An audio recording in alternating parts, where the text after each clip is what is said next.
previously on Gears. All right, Disi, what's on Double D's? Today, my dude on Disi's Double D's loves the little white ball, hits a variety of clubs very far, and just finished second in the Telkom PGA Championship. It's Dylan Fritelli. A native of Sandton, Johannesburg, Dylan won the 2008 South African Boys Championship and was the #1 player in the country outside the professional ranks. As a junior, he represented South Africa at the 2008 World Amateur Team Championship in Adelaide, Australia, where he finished in the top 10. Dylan won the 2007 Callaway World Juniors before spending 4 years at the renowned University of Texas on a golf scholarship.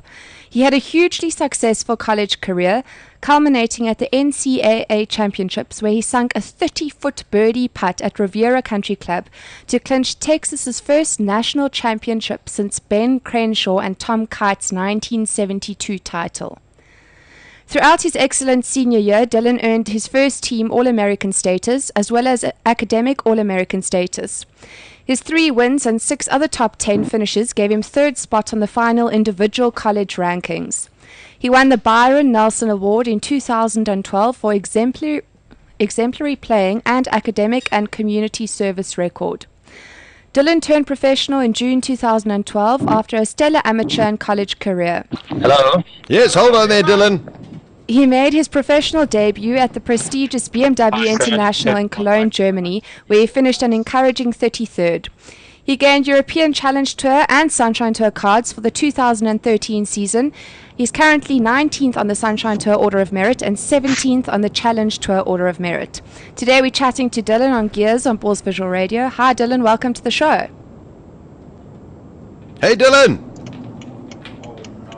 No, man. We can. Hey, Disi, thanks for having me. How's it going, Sasha? Yes, very well. Congratulations on, well, you didn't win, but you came second in a superb performance at Joburg Country Club. Yeah, thank you very much. It was an amazing week. It could have finished a little better, but I was really stoked with the second place nonetheless. Dylan, yeah, well, firstly, congratulations from me too. Thanks. Starting off, you've had to pre-queue for a lot of the opening tournaments of the season on the Sunshine Tour. Have you, I know Mark and Jake have also had to do this a lot. Have you found the pre-queues quite tough? And do you find that the extra day of playing, both mentally and physically, it puts strain on you going into the tournament? Yeah, for sure. It's a tough situation. Most of the qualifiers have about 100 guys and there's only 10 spots. So, going into that, you got to be on your game, or else you're not going to play in the main event. So it's quite a more stressful thing than a physical strain. But yeah, it is quite a different mindset that you have to have going into that. And then if you're fortunate enough to make it, then you've got to switch that mindset to play tournament golf again. So it is something very interesting and unique. How are you enjoying the pro life so far? You have started off pretty well, so it's quite a nice way to start. Yeah, for sure. I'm enjoying it. I turned pro back in June, so I've had about 8-9 months now. And it's really something that I enjoy. I didn't anticipate it being as tough and as interesting as it has been. I thought, I've played golf over the world before, but the professional game is really something different. But I'm enjoying it, and I'm learning every week. Dylan, this result this weekend in the Telkom PGA, it must also release a lot of the financial burden of being a tour. That surely must allow you to be more of yourself going into the tournaments ahead. Yeah, for sure. It not only gives me some financial freedom, but it also moves me up the rankings. So I have a different category now on the Sunshine Tour. So as Disi said, I'll have to qualify, but I won't have to qualify anymore because of that finish. So I've moved up and won't have to worry about things like that, and obviously made a bit of money, so all is good right now. Are you moving to around 70th position on the Order of Merit now?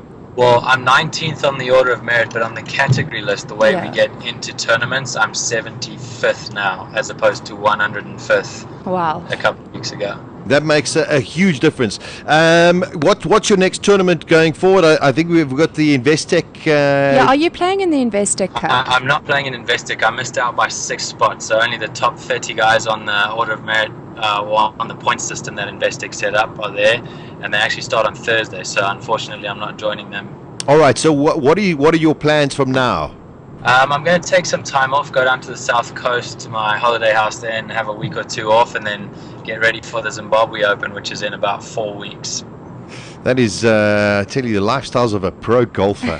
Take a few weeks off, go to the holiday house. I mean, that's terrific. Dylan, I watched quite a lot of the golf over the weekend, and while you were playing, I must just tell you that the commentators were speaking their praises of you very, very highly. So very, very well done to you, and it seems as though everyone is expecting even bigger and better things from you.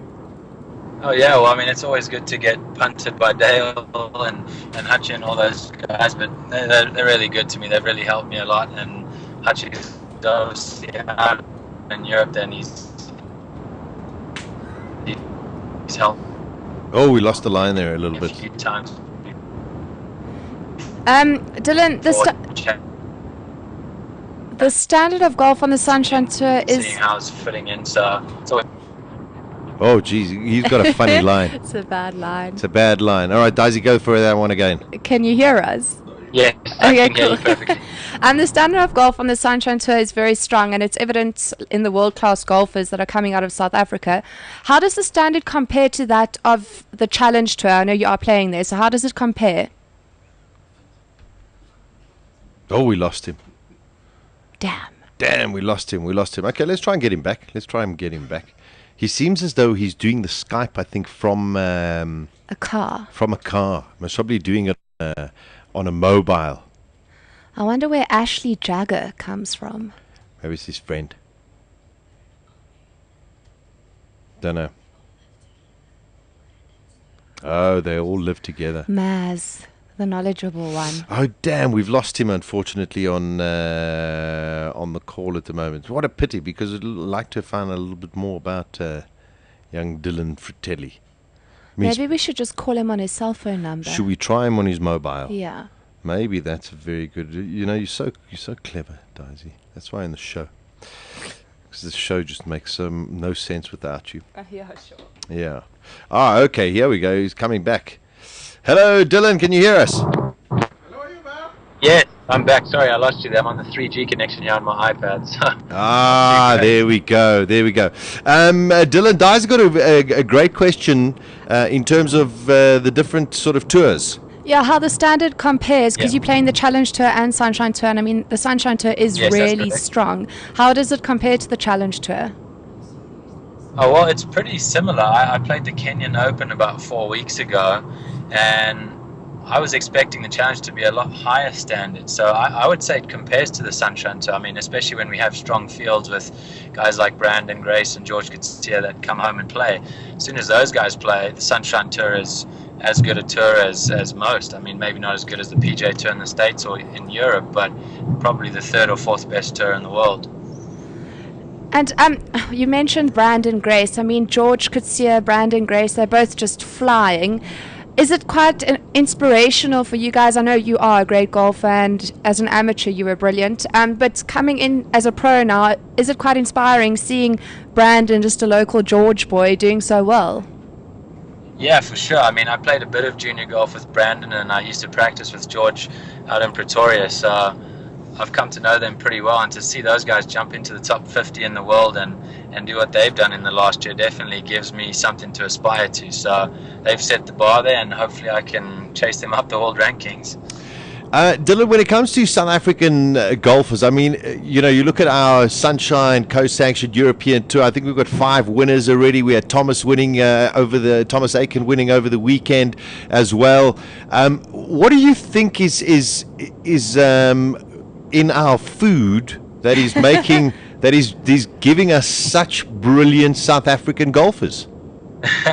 Well, a lot of American people ask me that while I was at college, and I think weather has a lot to do with that. Mm-hmm. We get to play golf 360 days a year, so that's a big factor. But then also just the culture that's sprung up since Gary Player has done what he done, and then Ernie Elson and all the guys that have come through, and there's almost a golfing culture now that's starting to grow from the junior ranks up to the amateur ranks and then into the pros. So it's really something that hopefully will continue to grow even more. But as you say, we've got some top players up there in the world rankings, and yeah, that's my opinion at least.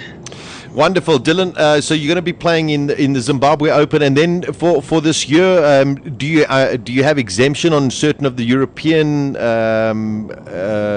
tour as well? Scared him with that. Yeah, I'll be question. heading right after Zimbabwe off to Spain for the Challenge Tour event. So that's one tier below the European Tour. So I'll play in Spain and then head over to Italy and Belgium the next week. So I'll have a string of 3 in a row in Europe and then probably stay there for a few weeks and try and pick up a few main tour events, the European Tour events. So I'll spend probably 2 or 3 months in Europe throughout our winter and their summer. I just want to know if you could play with any 3 other guys in a 4-ball, or ladies. Ian's looking at me with big eyes as though it's a perverted question. It's because he's not a golfer anyway. Who would those 3 people be? For sure, Jack Nicklaus. That'd be number 1. I really admire the way that he played golf back in the day and the integrity that he had. He would definitely be one of them. Second one would be Nelson Mandela, just purely from the fact of what he's done for South Africa, and I think it would be really cool just to meet him, but to spend some time with him would be great too. And then the third person, that's a tough one.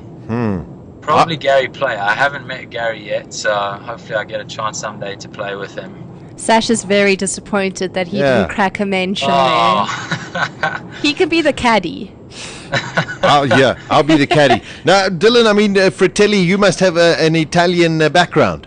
Yes, I do. My great-grandfather came out from Italy.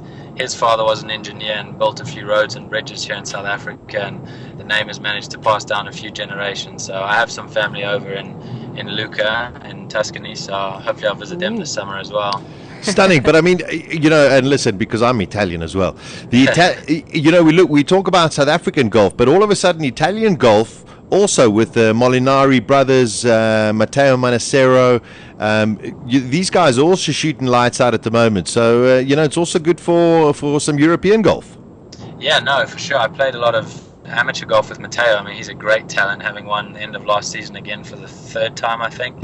He's going to be around for years to come, and hopefully there's some... He's gone. No, he's back. more guys coming out of the junior played with back in the day. Talking about Matteo, it looks like he's not scared of eating a pie or 2 if you watch him on the TV. I know you're very slim and trim. Do you hit the gym regularly, and do you eat quite strictly?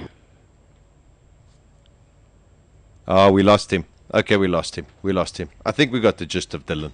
What a nice guy. Very nice. Sorry, guy. Daisy. No, it was worry. his Apple, not ours. It was his Apple iPad that cocked everything up. Anyway, so there he is. Watch out for young Dylan Fritelli. Finished 2nd in the Telkom PGA. As you say, what do you say? He's 22, 23 years old? I think about 23, yeah. And expecting some really, really big things from him as well. So there we go. Daisy's dude on our Double Ds. Weekdays from 12 to 2 p.m. Central African Time. Beautiful. Gears with Sasha Martinengo on balls.co.za.